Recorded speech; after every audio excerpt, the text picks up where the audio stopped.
have you ever wondered what it would be like to have Santa Claus going around trying to murder you? No, just me? Well, this film tells you pretty much all about it. It's Silent Night, Deadly Night, a 1984 slasher movie with a lot of nudity and a lot of violence. So I'm going to talk about the movie, going over the plot and everything. Then I'm going to talk about, my thoughts on it, because I have a lot of thoughts on how weird this movie is. So let's get into it.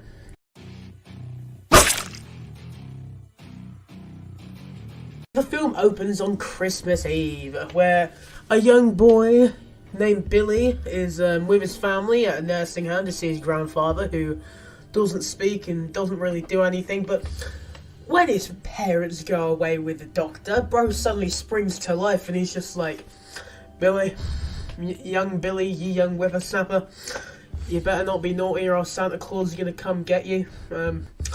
He's a bit of a creepy guy, I won't lie, Billy's grandfather. My grandfather was much more chill than this dude, just saying, But yeah, so on their way home, the family encounter a man dressed as Santa Claus, who's stranded on the side of the road, and unbeknownst to them, this Santa is a criminal who just robbed a convenience store and he murdered the clerk inside. The man kills Billy's parents right in front of him, and he attempts to attack Billy. I'm not sure if he tries to attack his baby brother, but he does assault his mum, which I did not enjoy watching, because it was a very, mean scene to watch. You know, those scenes that are just, mean? That's what that scene was for me. And yeah, Billy's now a young lad, if you can call him that, and he's played by a first-time actor who I think did the best that he could with this movie. Once again, I don't think this film's bad. I think this film's campy and dumb. It's got some fun moments in it, like when they're all just getting drunk, but besides from that, it's a bit goofy and a bit weird. But yeah, so Billy gets a job at Ira's Toys, a local toy store where initially he thrives. He helps stack the shelves and stuff. And yeah, he gains the respect of his employer, because his employer is just sort of like, you know what, if you can do the work, we'll go out drinking or something. He looks like that kind of guy where, you do the work for him and then he'll just, I don't know, take you out to the pub afterwards, probably. But yeah, so as the holiday season approaches, Billy's mental state begins to deteriorate when he sees a Santa Claus at the store, and he also then has to dress up as a Santa. So he's forced into the role which he despises the most, of course, because he's got loads of trauma behind Santa Claus and everything. And during the store's Christmas Eve party, when everyone's getting absolutely smashed, his co-worker Andy harasses another co-worker who he has a crush on, and this triggers a violent breakdown in him. So he kills him, and then he stabs her with a knife, which he then moves upwards. I thought bro was gonna go all the way straight to her neck, but no, he just stops halfway through. Honestly, fair, she's dead, please don't keep going, don't go full Terrifier mode. But yeah, his spree includes the brutal murder of a couple who's having some fun time on Christmas Eve. It's a typical 80s, 70s horror movie trope where they're supposed to be babysitting someone, but instead they invite their boyfriend over for fun time, and then while they're doing said fun time, the killer comes over and brutally murders them. So, yeah, so he punishes them by brutally murdering them, and he becomes the twisted embodiment of Santa Claus, and instead of gifts, he kills people.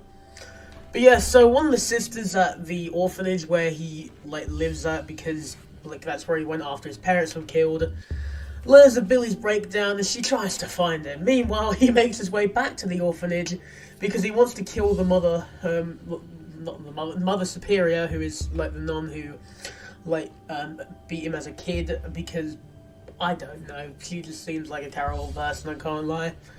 The way to, help people with their trauma isn't to beat it out of them, it's to let them express themselves, probably, Not in the way that Billy is currently doing it, though. That's probably the worst way you can do it. Talk to someone, please.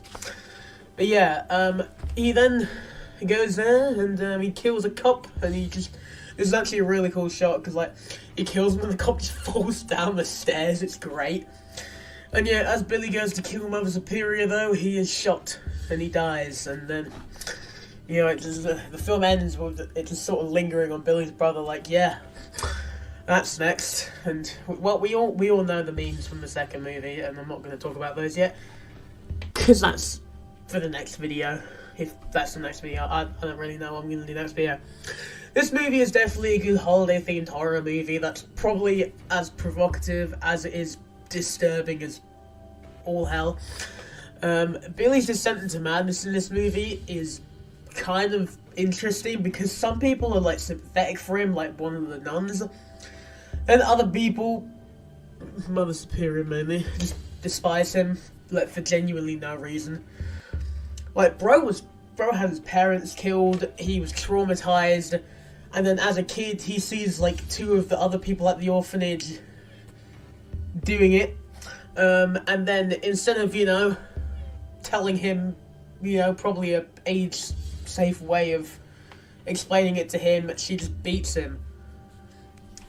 Like, she is a terrible person, I can't lie. You know, I was like waiting the whole movie, just like, I was waiting for him to kill her at the end of the movie, and then like he just gets shot, and I'm just like, ah, what?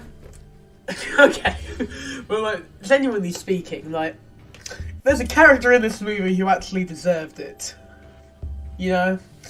I mean, I hadn't seen this movie before watching it this first time, like, a few days ago, and I was surprised because I expected it to be terrible from, like, a load of reviews that I've seen for the movie and everything, but it's not that bad, it's just a bit weird, if you know what I mean. Like, it's a really mean, really disgusting movie, which, like, is weirdly campy at times, if you get what I mean. It's really not for the faint of heart. You know, if you're looking for, like, a cheerful holiday movie, go watch Home Alone 2 or something, I don't know. Or Home Alone 1. Even Home Alone 3, you know, that one's underrated, but the rest suck. But yeah, I mean, it's definitely got an interesting villain for the movie, but I would have maybe liked to see him survive rather than just get killed off. I mean, at least this movie is original, and it's not the second movie where, like, 40 minutes of it is just replaying the first movie, pretty much, with, like, some voiceovers. Don't worry, I'll get to that one eventually, but, like, you know, it's got some pretty good, you know, kills in there as well. The one where he grabs the girl and he just shoves her onto the antlers was sick. And, well, it wasn't the only thing that made me feel kind of sick during this movie. The opening, the, like, kills with his parents made me feel, like, disgusted. But, yeah, ultimately, I think the movie is not bad. It's just a bit weird for a Christmas movie. It is a horror movie, okay? Don't tell me in the comments it's a horror movie because I'm moaning about it. I know it's a horror movie. That's why I'm reviewing it. I review horror movies, guys. Okay. But yeah, that's pretty much it for this video. Ultimately, I give this movie like a 6 out of 10. It's not bad, but as I said, I'm just still contemplating it all over in my head after watching it for the first time, because I was quite confused.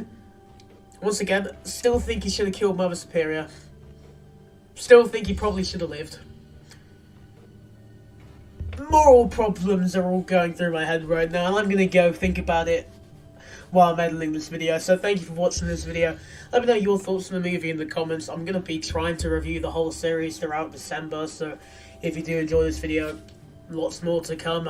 Some of these movies, man, I don't want to watch. I don't want to watch the 5th one or the 4th one or the remake. But don't worry, I'm going to, because there's also apparently a new one coming out next year or something by the creators of Terrifier, so that should be good. But yeah, that's pretty much it for this video. Thank you for watching. Until next time, bye bye.